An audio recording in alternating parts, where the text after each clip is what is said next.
Salut à tous les amis, j'espère que vous allez bien. Vidéo du vendredi 18 h, c'est parti.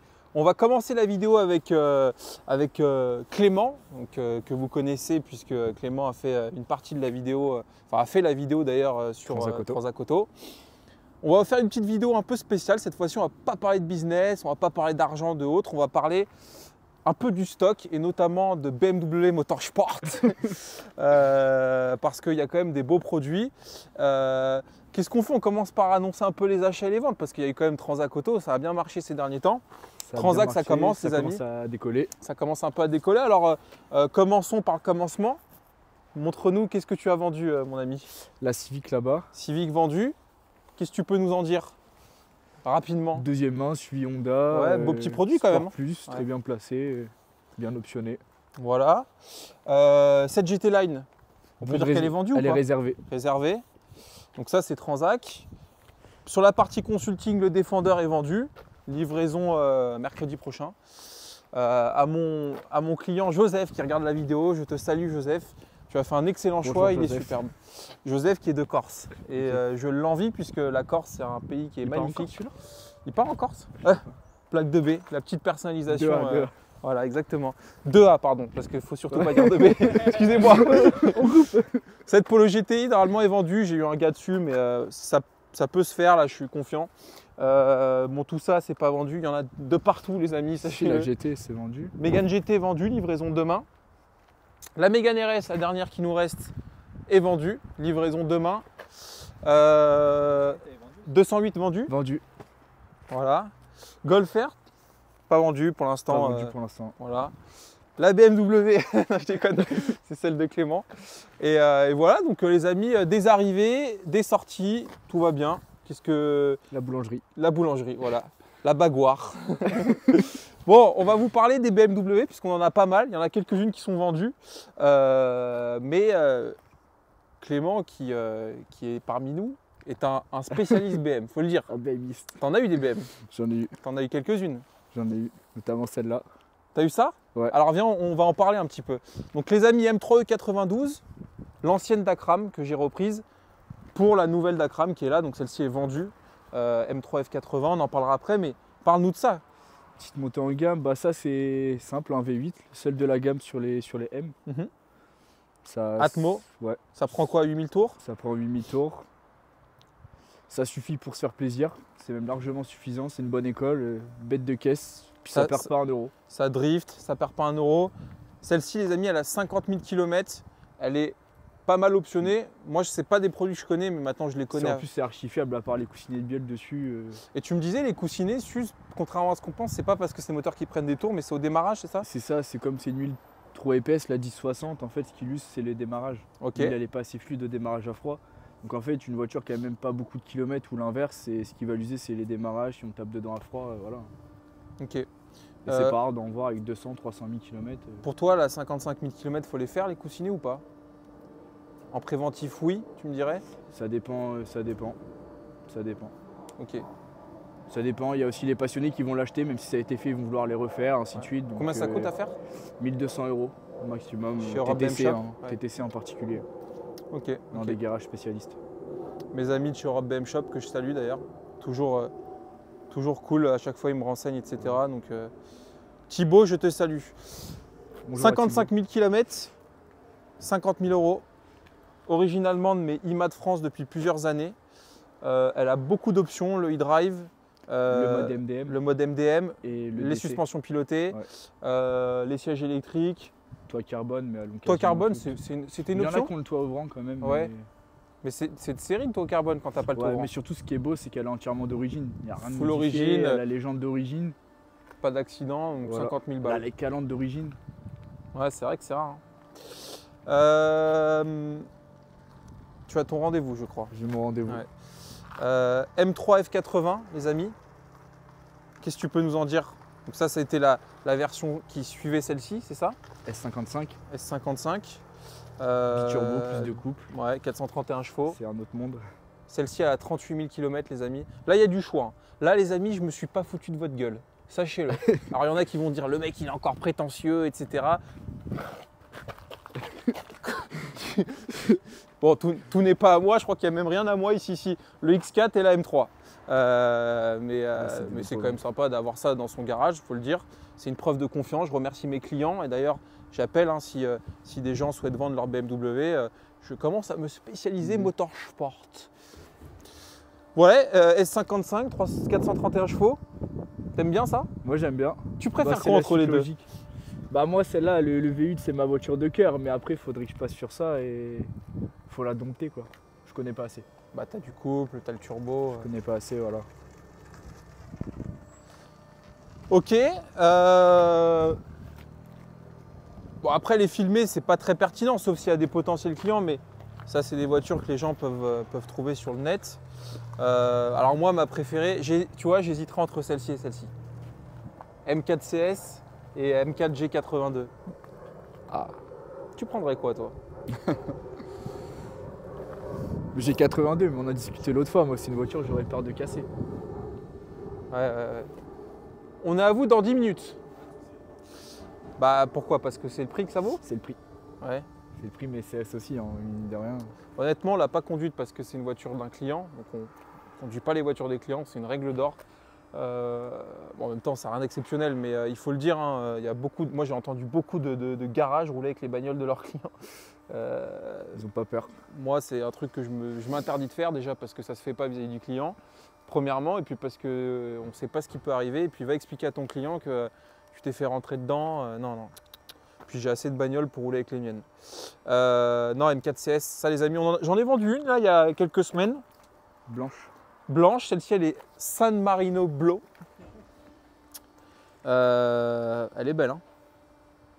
Bah Europe BM Shop la connaît bien celle-ci, ouais. Je crois. C'est quoi ce petit sourire? Moi je crois qu'elle est déjà passée chez eux. En entretien notamment donc. Et puis M4 G82, alors là, ça faut venir me filmer ça mon neveu. Bon, celle-ci elle a toutes les options. Je pense que c'est la config parfaite en fait. Elle est gris. Comment il s'appelle ce gris? Je connais pas le nom du gris. Ouais. C'est un peu un gris nardo. C'est un gris. Un peu gris crée même. Ouais, mais je crois qu'elle est métallisée la couleur. Ou elle est nacrée.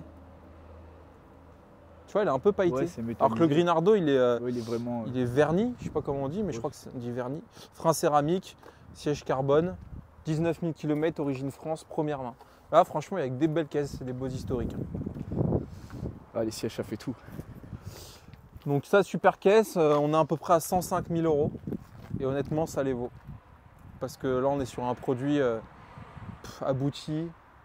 Tu peux l'utiliser en daily, suspension pilotée, caméra 360, enfin il y a quand même… Et mine de rien, les baquets sont confortables en plus. Ah, par contre, ils te tiennent. Voilà, faut être bien installé, ouais. Mais c'est fou parce que ça, c'est pour moi une des M les plus abouties. Mais en termes de plaisir, tu crois qu'on est… Par rapport à une M3 E92. C'est toujours plus. Ouais. C'est le truc. Mais en termes de plaisir, c'est toujours la même chose. Ouais, bah oui. Avec ça, on peut se régaler, c'est sûr. Mais même à la manœuvrer, on sent qu'il y a du train. Ouais. C'est un autre monde. Ouais, le Mais c'est pas la même époque. Le X4M, c'est bien qu'on en parle, les amis, puisque vous êtes nombreux à m'avoir dit « Ouais, t'as coupé la vidéo, t'as pas donné le nom du malfrat. » Et franchement, je vais vous dire un truc. Vous allez peut-être me prendre pour un lâche, mais je veux même pas rentrer là-dedans. Vous allez comprendre pourquoi, on va vous expliquer un peu ce qu'on a fait dessus. Il est revenu à la série de réparation.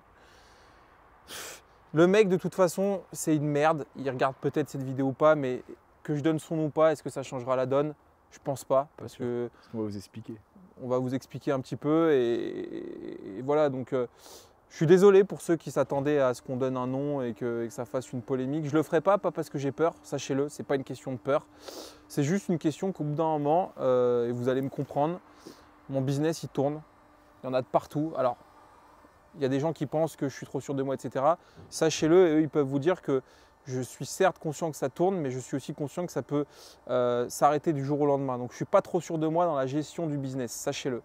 Je fais très attention, je suis prudent et j'essaye toujours d'être meilleur et de me développer, etc. Parce qu'on ne sait pas de quoi est fait demain. En plus, nous, on a une activité qui est très soumise à la réglementation. Je pense notamment au malus. Si demain, et ça devait passer hein, les 5% au lieu de 10% d'abattement, tu avais entendu ça? Ouais, bien sûr. Heureusement, il y a eu un amendement, c'est pas passé, mais si les 5% étaient passés au lieu des 10% d'abattement par année, quand vous importez un véhicule et que ça n'a jamais été immatriculé en France, ça aurait été compliqué, les amis, je ne vous le cache pas. Donc, je rigole, etc. Mais en ce moment, je suis plus focalisé sur le business. Et donc, je ne veux pas me perdre à commencer à citer des mecs, etc. Je ne veux pas avoir de problème de mecs qui viennent, etc. Donc, voilà, l'idée, c'est d'avancer et de faire du business. C'est tout ce qui compte. Et que vous soyez toujours un peu plus satisfait, vous sortir du contenu. Et voilà. Bon, on va passer dans le vif du sujet. Qu'est-ce qu'on a fait? En fait, moi, quand il m'est arrivé ça, j'ai appelé mon pote chez BM et je lui ai dit, écoute, qu'est-ce que tu peux me dire? Je t'envoie le numéro de châssis. Il m'a dit, écoute, on a une note interne chez BM qui parle d'un jeu qui se crée entre l'arbre de transmission et le pont, qui provoque ce petit clac. Ce petit à-coup. Ouais. Il y a toute une série de tests à faire pour voir si c'est bien ce problème, isoler le problème, voir si ça ne vient pas du pont ou autre. Ouais, température, à vitesse. Bref, voilà, température, le couple, etc. Il y a plein de manips à faire. Et il se trouve, les amis, qu'il y a une note interne chez BM qui parle de ce problème-là, qui est connu et reconnu sur les ponts de X4M et X5M. Et en fait, la manip vise à sortir l'arbre de transmission, de mettre une espèce de résine. De loctite spéciale. De loctite spéciale, ouais. Qui vient en fait combler le jeu. Et ça repart comme en 40. J'en ai eu, les amis, pour 162 € TTC. Donc là où je suis un peu deg, c'est que le mec à qui je l'ai vendu, il est allé chez BM et ses comptes chez BM, ils lui ont dit ouais, il faut changer le pont. Ces abrutis de chez BMW. Vous savez ce que je pense des mecs en concession et des ateliers en concession. C'est pas tous des branques, mais il y en a quand même beaucoup, tu vois. Faut le dire. Non, parce que le mec chez BM, chez qui le gars l'avait emmené, à qui je l'ai vendu, lui a dit wow, le pont et tout. Il y a peut-être eu un accident, un truc. La voiture, elle est neuve, origine France, zéro accident. Mais voilà. Donc la bonne nouvelle, c'est celle-ci. Maintenant, la mauvaise, c'est que je l'ai toujours sous le bras et ça devient un stock. Mais voilà, pour info, il est en vente à 62 000 €. Bon, maintenant, il est un peu grillé, si je puis dire, mais il faut le dire, hormis ça, c'est une voiture qui est parfaite, full entretien BM. Maintenant, l'intervention a été faite. Et quand c'est une note technique chez BM, ça veut dire que c'est fiable, c'est fiabilisé. Et puis voilà, quoi. Une belle petite brochette de M. Et puis ça aussi, ça drift. Ça drift, mais alors, celui-là, je ne l'ai pas fait drifter, pour être tout à fait honnête, parce que j'ai quasiment pas roulé avec. En revanche, j'avais un noir avec qui j'ai fait une ou deux glisses à l'époque. Et ça glisse parce qu'il y a le système X-Drive, MX-Drive ou je ne sais plus comment ils appellent ça. Ça, typé propulsion ouais, en fait. Qui envoie 70% à l'arrière et ça glisse. Et ça marche super fort, les gars. Contrairement à ce qu'on pense. Conduite criminelle. Conduite de sauvage. Bon, voilà, les amis, qu'est-ce qu'on peut vous dire d'autre? Bon, bah, on va regarder un peu le stock. Saisonnier. Ouais, on a sorti un peu de bagnole pour faire des vidéos. La Clio RS est toujours dispo. Les 5 propriétaires doivent peut-être. Mais elle est nickel. Donc, si quelqu'un cherche une belle Clio 4 RS Trophy française, full entretien, blanc, nacré, c'est très rare. Acra Pool. Et la ligne Acra, évidemment. Elle est dispo pour un peu plus de 22 000 €. Le X1, toujours dispo. La 370Z, toujours dispo. Et les R8, ben, y a un mec qui m'a planté, c'est ce que je disais en story. Et au dernier moment, il ne me l'a pas prise. Alors ça faisait 1 mois et demi qu'il m'a dit qu'il la prenait. On s'était conformé à ses exigences. On l'a emmené chez KSF pour faire la révision. Enfin, vraiment, on a tout fait. Donc voilà, pour rappel, un peu plus de 100 000 km, 45 000 €. Elle est nickel. Le seul point, c'est qu'elle a eu deux choses. J'en parlais lors d'une précédente vidéo. Le compteur a été changé. Donc là, le kilométrage sur celui-ci n'est pas le réel. Le réel, c'est 103 000. Là, sur celui-ci, à peu près 73 000. Et elle a subi un vol de l'habitacle. Donc, ça note un sinistre sur Autovisa. Mais elle n'a pas été accidentée mécaniquement, physiquement. Pour 45 000 €, c'est la moins chère de c'est la moins chère de France. Peut-être d'Europe même, non? Et peut-être d'Europe, ouais. Bon, après, en Allemagne, tu dois en trouver avec 200 000 km à 40 000 €. Mais... Voilà, les amis, combien de temps ça fait? Petite vidéo, qu'est-ce qu'on pourrait rajouter de plus? Non, je vous remercie les amis, j'ai reçu beaucoup de candidatures pour le poste d'agent Transac Auto. Donc on a fait 3 entretiens de qualité, honnêtement, on a envie de prendre les 3, mais il va falloir se départager. Et puis là, on commence à réfléchir, alors on ne va pas mettre la charrue avant les bœufs, mais à ouvrir pour Chartres, parce que c'est l'objectif 2. Et d'ailleurs, Clément qui habite à Chartres sera dans le projet d'une manière ou d'une autre, puisque l'idée, on en avait parlé dès le départ, hein, c'était que tu gères plus ou moins l'agence de Chartres. Et, parce que Chartres, il y a un gros vivier, je pense. Et puis, il n'y a pas beaucoup de concurrence dans ce business-là. Donc, prochaine étape, Transac Auto Chartres. Et puis voilà. Tu continues à nous appeler pour mettre vos voitures à la vente sur Transac Auto. Exactement. Ça commence, le téléphone sonne de plus en plus. Le téléphone sonne. On va mettre le numéro d'ailleurs. On a un numéro de portable, ça y est. Avant, on avait un fixe, mais ce n'était pas du tout pertinent. Donc là, on a un portable que je mettrai en description. Et qu'est-ce que je voulais dire et je lance aussi, mais je cherche un local, les amis. Vous doutez bien que là, on est beaucoup trop à l'étroit ici. Ici, ça restera Transac. En revanche, pour consulting, je cherche un local plus grand. Je refuse des dépôts-ventes pour vous dire, ça me fait chier. Mais ce matin, il y a un jeune qui m'a amené la Porsche, une 718 là, que j'ai mise en ligne. Et je lui ai dit non, il faut que tu la gardes. Alors, je l'ai prise physique, virtuellement en dépôt-vente, mais il l'a récupérée. Et c'est dommage parce que ça, c'est typiquement quand tu as un beau showroom. Sa 710 a été clinique, ça aurait été canon. Ça rentre dans ce que je fais, tu vois. Donc voilà quoi, petite vidéo qui dure pas très longtemps. J'espère que ça vous a plu, ça change un peu. Hein, toujours parler de business, au bout d'un moment, parfois on veut se libérer un petit peu et parler bagnole. Et puis voilà, qu'est-ce que tu veux ajouter d'autre? Bah, rien de spécial. Si on fait de la place ici, c'est que ça tourne. Exactement. Donc, quand il y a des problèmes de place, c'est que. C'est des problèmes de riches. Voilà, c'est ça, non, on n'est pas à plaindre. Bon, bah écoutez, merci à vous les amis. N'hésitez pas à laisser un commentaire et à vous abonner à la chaîne YouTube, surtout c'est important.